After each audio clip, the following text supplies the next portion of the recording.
Hi everyone, and welcome back to my YouTube channel, The Impatient DIYer. Today I have two super cute, super easy DIYs for less from a couple of things that I saw online and was like, I can do that, but for a fraction of the price.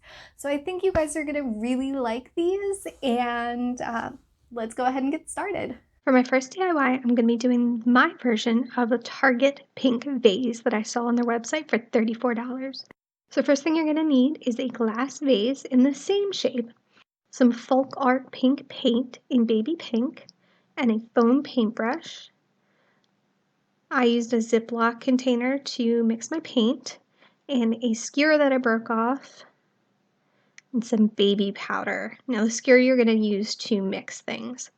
So first thing that we're going to do is take the pink paint and the baby powder and mix them in your container. I saw a tutorial by Holly at Hot Humble Pie saying that this makes the best DIY chalk paint, so I wanted to try it out. I definitely recommend anything other than this skewer to mix it.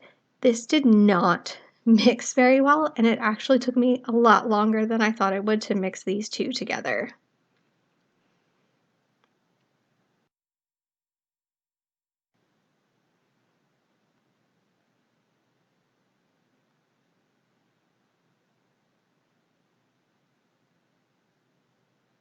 Okay, after this is mixed, we're going to start painting our vase.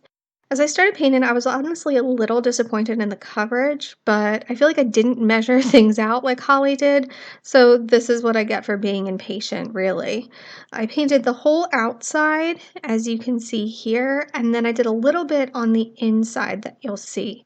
And you can kind of see the glass through the paint.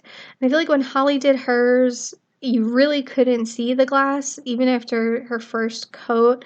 So I would definitely recommend using her measurements or really any kind of measurements to do this before actually putting the paint on what you're doing.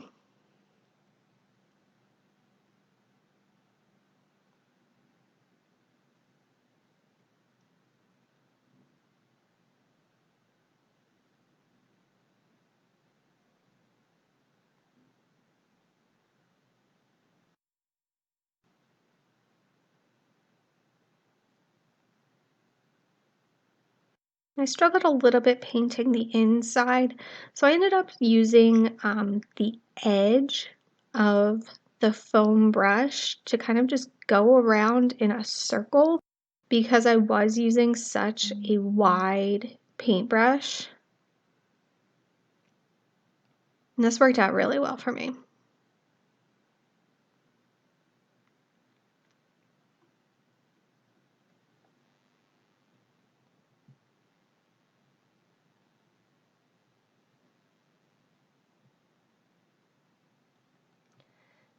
Now I use my heat gun, well, my fiance's heat gun that I've commandeered, to dry this between each coats, because who waits for paint to dry anymore at this point? Here you can see I'm going to be adding some more paint in here as well as some more baby powder. Once again, not measuring, hoping for the best, trying to use that skewer. But then you can see I'm just going to switch to my paintbrush because that just wasn't cutting it for me, honestly. And it worked out a little bit better. So I ended up needing to do about 4 coats to get the coverage that I wanted on this vase. Some of the paint started to drag a little bit as I was painting it, but turned out really well. So the last part of this DIY, we are going to be adding the flower like you saw in the picture. Now I ended up using a book page flower for this. I'm kind of going with a literary Valentines theme this year, and I've done a ton of book flowers in the past. I'm a book nerd at heart, really. So we're going to attach the flower with just a little bit of hot glue in kind of the dip or curve area of the vase. And I felt like the hot glue was sturdy enough. I pulled on this a little bit afterwards and the flower did not move. So this will be just fine. So there you have it. This is your Target pink vase for less. It's almost $30 cheaper than in the store version if you have all of the supplies, and it's even super inexpensive if you don't have any. So the next one we're going to be doing is the Wayfair Valentines block set for less, and this one was retailing for about $39. So you're going to need the foam dice from Dollar Tree, the matte Mod Podge from Dollar Tree, my Ziploc container, of course. I used Folk Art Medium Gray and Folk Art Steel Gray, some Apple Barrel white paint, and of course a foam brush. So first we're going to go ahead and put a thin coat of the Mod Podge on the dice. This makes a barrier between the pores of the foam and the paint. I tried to keep all of this stuff off of my fingers, so what I ended up doing was painting all around the sides, then using my heat gun to dry that, and then painting the other sides. And I felt like this kind of kept all of the Mod Podge off of my mat and me, which was kind of awesome in the end. So there you can see I'm doing the other sides after the first sides are done. And it just worked so much better than when I did my last project with these dice.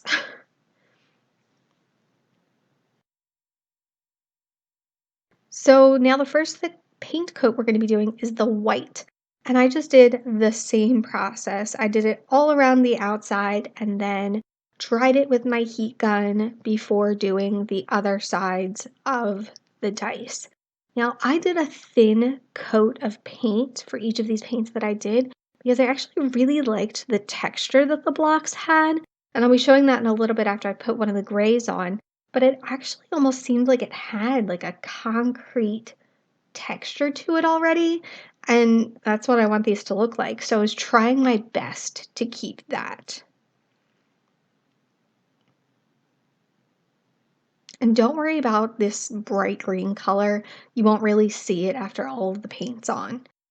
So after I did the white, I did a light coat of the medium gray point. And I was still doing the light coats because I was still trying to save a lot of that texture. And I'll be showing that, I believe, after this gray coat. Now, I didn't really care if it was streaky or anything like that because I feel like concrete is not a perfect texture, and I was really trying to make this look as authentic as I could.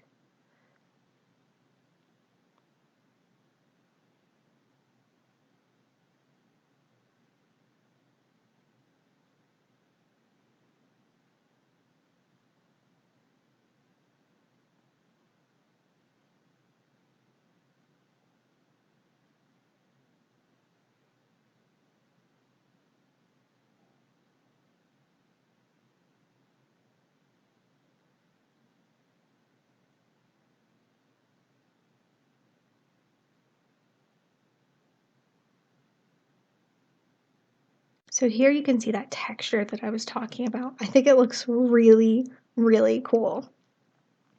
So after I did the medium gray, I did the same thing with the steel gray.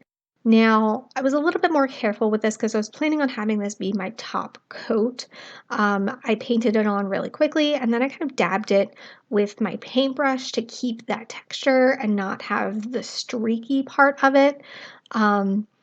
After I did this, I ended up sending a picture to my fiance to see what he thought. He thought that they looked like molding clay, which was not what I was going for.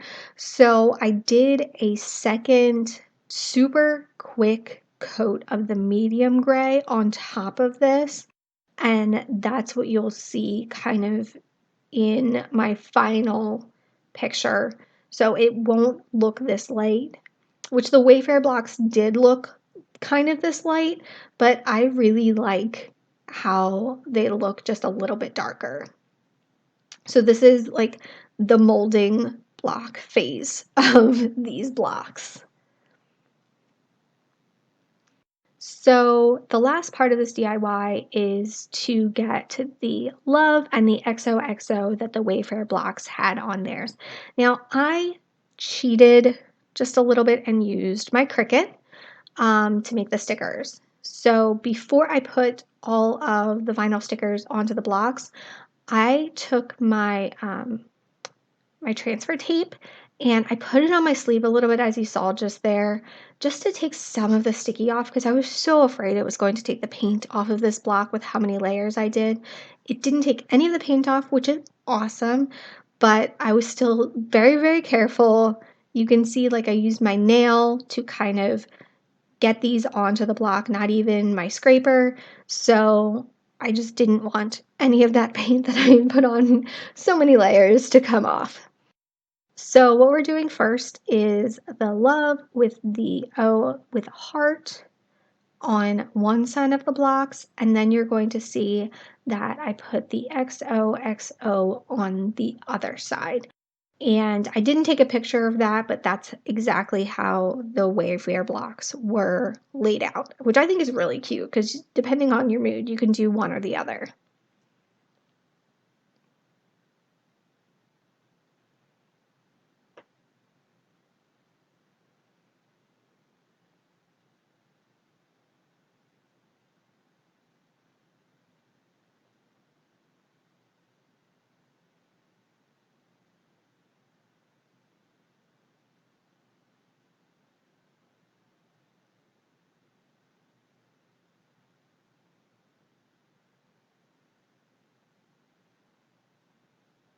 And to put these on, I really just eyeballed it. And if you do not have a Cricut, this is definitely something that you could easily paint onto these blocks. I feel like love and XOXO is not something that would be super tedious, but once again, I am impatient, and if you have the patience to paint these on, I am super jealous, and go you.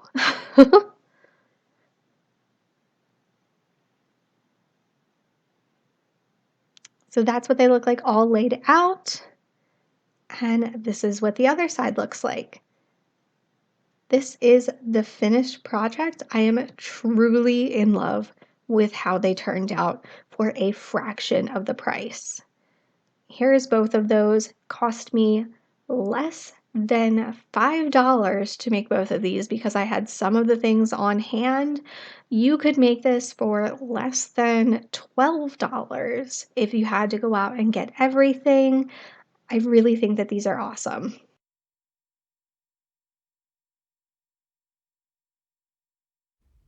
That is that for this tutorial. I hope that everyone enjoyed what I had to show you. Like I said, super easy, super quick, and anyone can do these whether you have the material or not. It's just that budget friendly. I have a few more Valentine's DIYs headed your way, so I hope you guys stick around. Bye for now.